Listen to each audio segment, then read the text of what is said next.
At narito naman po ang aming walang takot sasabihin tungkol sa mga haka-haka at espekulasyon na lumalabas tungkol sa pagpanaw ni Marky. Kapag biglang pumanaw ang isang taong hinahangaan, maraming tanong ang biglang lumalabas. Dala na siguro ng ating sakit ng loob at ng pangungulila. Ang pangangailangan na magkaroon ng biglang kasagutan sa ating lungkot. Ang dalamhati na ating nararamdaman sa pagpanaw ni Marky Cielo ay may kaakibat din ng mga tanong at issue na pilit nating inaalam. Pilit na pinag-uusapan at nagiging sanhi ng mga haka-haka at palaisipan. Nandyan ang mga issue ng drug overdose, depression at pati na rin ang suicide. Perhaps in their grief and their disbelief, people have begun to look for signs and clues in the statements made by Marky's family members and friends. Pilit nating hihimayin, pag-uusapan, uungkatin ang mga statement na ito. Pilit nating babasahin ang mga gusto nating basahin. Pilit nating gagawa ng mga issue ang isang pangyayaring dapat na lang nating tanggapin, pagdadalamhatian at ipasa Diyos. Marahil ang marami sa atin ay tunay na nalulungkot at pilit naghahanap ng sagot para maibsan ang ating lungkot. Ngunit meron din namang mga naghahanap lamang ng isa pang issue na maaaring pagpiestahan, pagkalibangan, gamitin na tuluyan ng limutin. Mas masakit sa pangangailangan na magkaroon ng mga kwento para sa mga palabas. Pilit na nilalabag ng iba ang mga hiling ng pamilya ni Marky na sana'y galangin ang kanilang pagdadalamhati.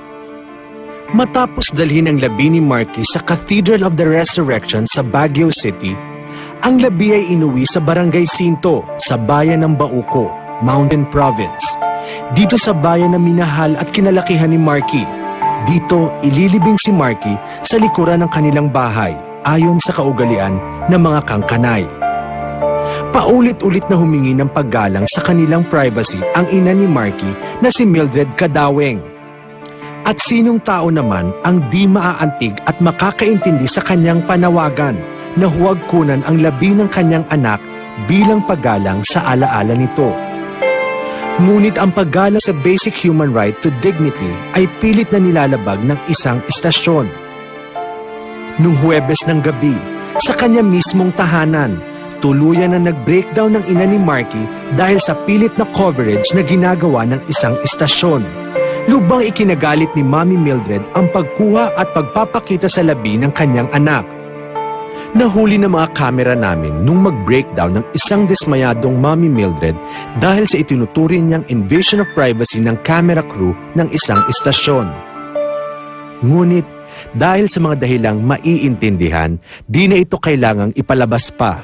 It is enough to state that a mother and family, still coming to terms with the sudden loss of a beloved son, have had to contend with the kind of pressure and anxiety that is, to say the least, inhuman.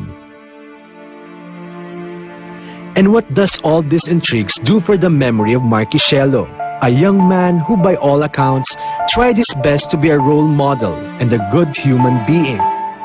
Nothing.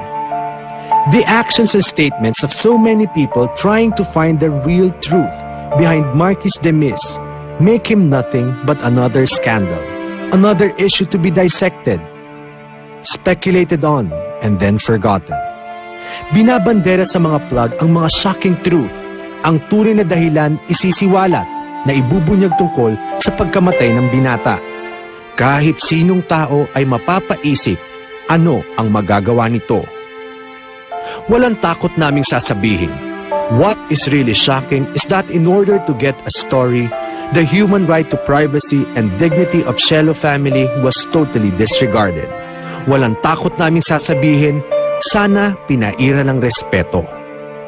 Ang tunay na kagimbal-gimbal ay di ginalang ang taus-pusong hiling ng isang nagdadalamhating pamilya, na igalang ang alaala ng isang binatang pilit na nagpakatao sa masalimuot na mundo ng showbiz. A young life has been lost, and the lives of those who loved him have been affected.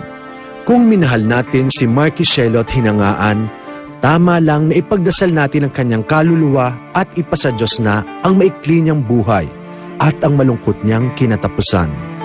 Goodbye, Marky. Maraming salamat sa maliwanag na sinag na binahagi mo sa amin.